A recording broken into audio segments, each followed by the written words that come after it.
As we move through the book of Zechariah, things become increasingly apocalyptic. While things earlier in the book are smaller in scale, or located just in Jerusalem or something like that, as we move through the book, we realize that we're talking about things that are in broader scale, things that stretch even to the ends of the earth. And that's the text that we're going to look at in this section, Zechariah chapter 13. Zechariah chapter 13 gives us a few pictures of some things that begin to emerge during the last days. The days, if you remember from a previous session, the days when there's this piercing that happens and people look on the one that has been pierced, and there begins to be a mourning and a sort of a nationwide repentance. On that day, then there's this fountain opened for the people of Jerusalem. So on that day, Zechariah then goes on to talk about how all of these idols are going to be cut off. Listen to what it says, Zechariah chapter 13, verse 2. On that day, declares the Lord of hosts, I will cut off the names of the idols from the land, so that they shall be remembered no more. And also remove from the land the prophets and the spirit of uncleanness. And if anyone again prophesies, his father and mother who bore him will say to him, you shall not live, for you speak lies in the name of the Lord. And his father and mother who bore him shall pierce him through when he prophesies. On that day, every prophet will be ashamed of his vision when he prophesies. He will not put on a hairy cloak in order to deceive, but will say, I am no prophet, I am a worker of the soil, for a man sold me in my youth. And if one asks him, what are these wounds on your back? He will say, these wounds I received in the house of my friends. So there's this growing sort of suspicion for the spirit of prophecy. But then, notice what it says in verse 7. Awake, O sword, against my shepherd, against the man who stands next to me, declares the Lord of hosts. Strike the shepherd, and the sheep will be scattered. I will turn my hand against the little ones in the whole land, declares the Lord. 2/3 shall be cut off, and 1/3 shall be kept alive. And I will put this third into the fire, and refine them as one refines silver, and test them as gold is tested. They will call upon my name, and I will answer them. I will say, they are my people, and they will say, the Lord is my God. Now, I think a few things are happening here, but as we've been doing frequently, I think it might help for us to back up a little bit so we can understand exactly what this text is saying. One text that helps us get there is in the book of 1 Kings. In 1 Kings chapter 22, there's the familiar story of the wicked king Ahab. Now, Ahab is not a good king. He's one of the worst, and it's during his reign that Elijah ends up prophesying. Now, in the midst of all of this, all of these prophecies, after it seems this prophecy that came and the word about no rain in the land, after Elijah then went up on the mountain and sort of did battle with the prophets of Baal, after he flees from Jezebel, after he appoints Elisha to be his successor, after all of these events, then you have Ahab preparing for battle. He's married to Jezebel, that wicked woman, and as they're sort of trying to decide what to do, they join together with the southern kingdom of Judah so that they can go out to battle. Now, as they're preparing to go out to battle, they're trying to decide whether or not this is a good idea. So they have all of these prophets that come before them, and they're beginning to prophesy. And as all of these prophets sort of parade before the two kings, the king of Israel, the king of Judah, it seems they're all saying the same thing. You're going to be victorious. Go up, for the Lord will give it into the hand of the king. Everyone, go up. It's going to be great. Go up. You're going to win. Go up. Everything's fine. Go up. You will be victorious. And it seems that it's consistent enough and flowery or positive enough that they begin to wonder, is this actually the truth? Or are they just telling us what we want to hear because we're the king? I mean, this is a big deal. They're going up to battle. They want to know, is this actually a word from the Lord or not? And so the king of Judah actually ends up asking, Jehoshaphat said, is there not another prophet here of whom we may inquire? Like, oh, we just got a bunch of yes men. We have anyone else who could give us actually the reality, the truth? And Ahab says, well, there's one man of whom we may inquire of the Lord, Micaiah, the son of Imlah, but I hate him, for he never prophesies good concerning me, but evil. All he ever does with me is prophesy bad stuff. And he's just kind of a bummer of a guy to have around. Jehoshaphat is like, well, let's bring him in. Let's see what he can say. So they bring in Micaiah, and he gets strict warnings, right? You better make sure that you're repeating everything else that everybody else is saying. And Micaiah says, listen, I'll only do what the Lord says. I'm not going to do anything different. So he comes in before the two kings, and interestingly enough, when he shows up, the king said to him, verse 15, Micaiah, shall we go to Ramoth Gilead to battle, or shall we refrain? And he answered, go up and triumph. The Lord will give it into the hand of the king. Now, this is a little surprising, right? Because here in this moment, they've been expecting him to say something negative, something against what all of the other prophets are saying. In fact, it's so surprising that verse 16, the king said to him, how many times shall I make you swear that you speak to me nothing but the truth in the name of the Lord? In other words, hey, you're lying to me and I know it. Give me the truth. Tell me what's going to happen. Verse 17. I saw all Israel scattered on the mountains, as sheep that have no shepherd. And the Lord said, these have no master. Let each return to his home in peace. So, here in this moment, Micaiah actually prophesies that the people of Israel and the people of Judah are actually going to be scattered. The reason is because the shepherd will be struck and they will all go home. Now, of course, at this point, the whole conversation continues on, and he says, I actually saw the scene in heaven unfold, and God sent a lying spirit to the mouths of the prophets, and then one of the prophets gets mad and comes up and hits Micaiah, and he says, well, which way did the spirit go when it left from me and went to you? A whole interesting scene, but I think this is the key moment right here. When Ahab is struck, it will be as if the sheep are without a shepherd.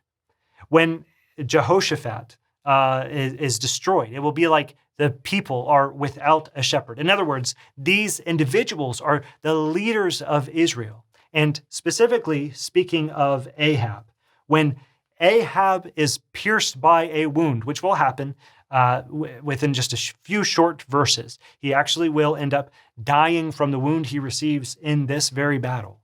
When that happens, all of Israel will be scattered. None will go they will all go home in peace because there's no one left to lead them. So the people are like sheep without a shepherd. Now, I think that forms the backbone of this image then. You strike the shepherd, and those who are the sheep then begin to be scattered in all of the land. But there's another text, I think, that plays into this. It's in Jeremiah chapter 50. Now, Jeremiah is a bit of a confusing mishmash of different texts in the sense that it doesn't move chronologically from point A to point B. Jeremiah chapter 50 comes towards the end of a section on the oracles against the nations, all of these different texts that prophesy against other nations. And the last nation in the list is Babylon. That's the text we're going to pick up on here in Jeremiah chapter 50. Here's what it says, beginning in verse 35. A sword against the Chaldeans, declares the Lord, and against the inhabitants of Babylon, against her officials and her wise men, a sword against the diviners, that they may become fools, a sword against her warriors, that they may be destroyed, a sword against her horses and against her chariots, and against all the foreign troops in her midst, that they may become women, a sword against all her treasures, that they may be plundered, a drought against her waters, that they may be dried up, for it is a land of images, and they are mad over idols. And so all of these different people or groups within Babylon are all going to be destroyed. The sword's going to come up against them because God has decreed it. But then listen to this, just a few verses later in verses 44 and 45. Behold, like a lion coming up from the thicket of the Jordan against a perennial pasture, I will suddenly make them run away from her, and I will appoint over her whomever I choose. For who is like me? Who will summon me? What shepherd can stand before me? Therefore, hear the plan that the Lord has made against Babylon, and the purposes that he has formed against the land of the Chaldeans. Surely the little ones of their flock shall be dragged away. Surely their fold shall be appalled at their fate. In other words, the pronouncements against Babylon is that they are going to experience a sword against them. And when the Lord wields a sword, no one can stand.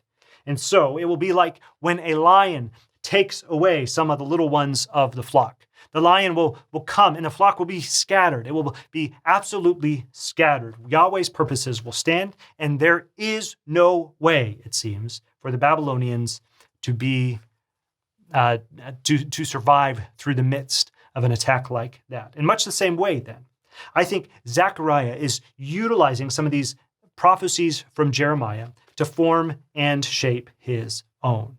In Zechariah, however, it's God's sword that activates the this battle, right? And God's sword sort of comes up against the shepherd to, in fact, destroy it and end up scattering the people.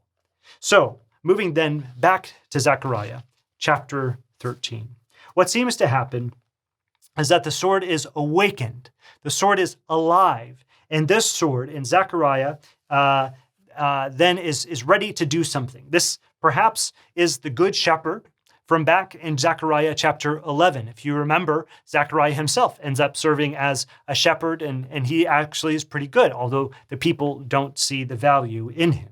So, Zechariah chapter 13, when we get to this point, it seems as if God is actually striking the shepherd, perhaps even the good shepherd.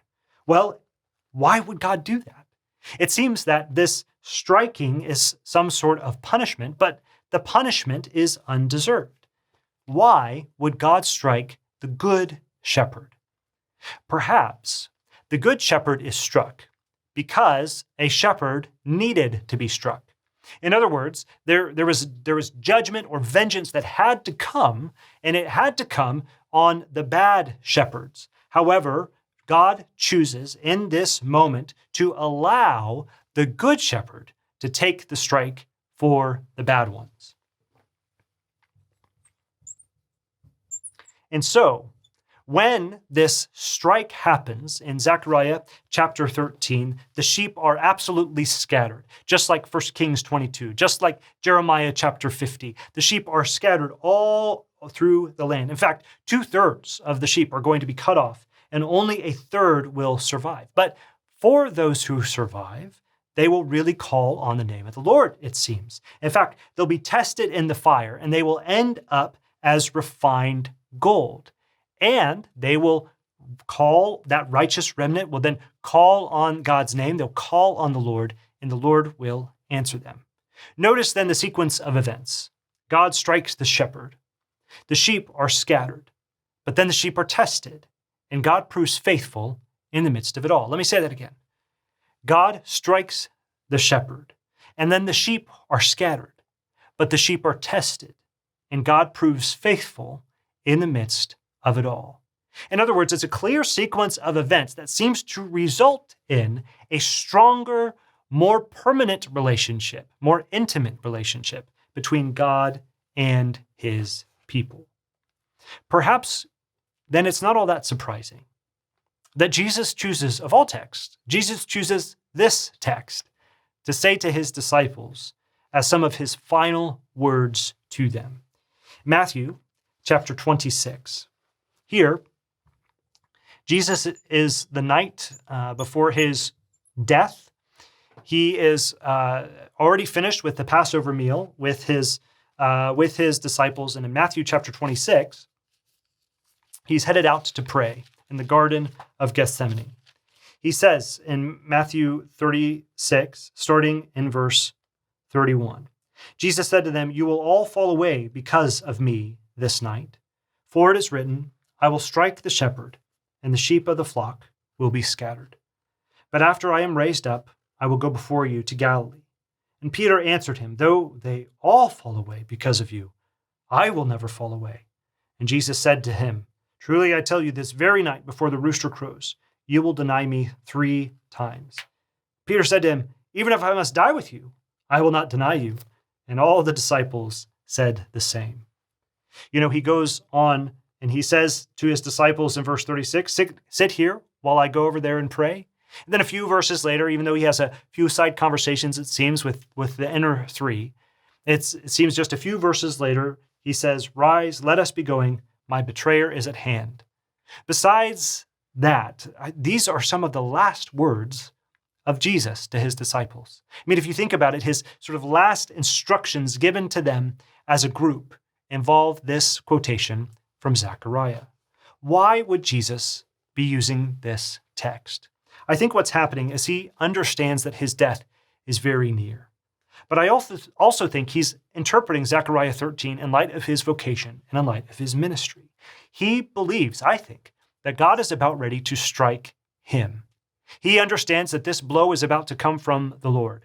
But if there's anything clear from the texts that tell us about the night before Jesus died, his wrestling with God in the garden, it doesn't ever seem that Jesus really believes that someone else has power over him besides Yahweh, besides his Father. Instead, it seems consistently throughout all of this, he knows that this is the Father's will. This is what God desires, that he would go to the cross, that he would face death. I think Jesus is facing clear nervousness and anxiety about all of this, right? As any normal person would. Father, if it is possible, let this cup pass from me. But not my will. Yours be done. Jesus recognizes it's not Satan who gets to have the say in what happens. It's God. God is the one who is fully in control throughout this entire process. And so I think he recognizes God will be the one who strikes the shepherd, and he knows that he is going to be killed. However, if we remember the sequence, it's the sequence in Zechariah chapter 13, right? God strikes the shepherd and the sheep are scattered, but then the sheep are tested and their relationship with God is strengthened. I think what Jesus is doing is he's trying to set the disciples up for his own death. He's already told them multiple times that he's going to die, but you can tell each time it just sort of goes over their head. They don't really understand. And I think Jesus is telling them this to encourage them. I know this is coming. That I will be struck and I will die and you will be scattered. But that is not the end. In fact, there is hope for those who persist, for those who remain faithful, and for those who remain true. Of course, we know what happened on that fateful evening. Just a few hours later, Judas betrayed Jesus with a kiss. And Jesus was arrested, he was tried, he was convicted, and he was sentenced to death.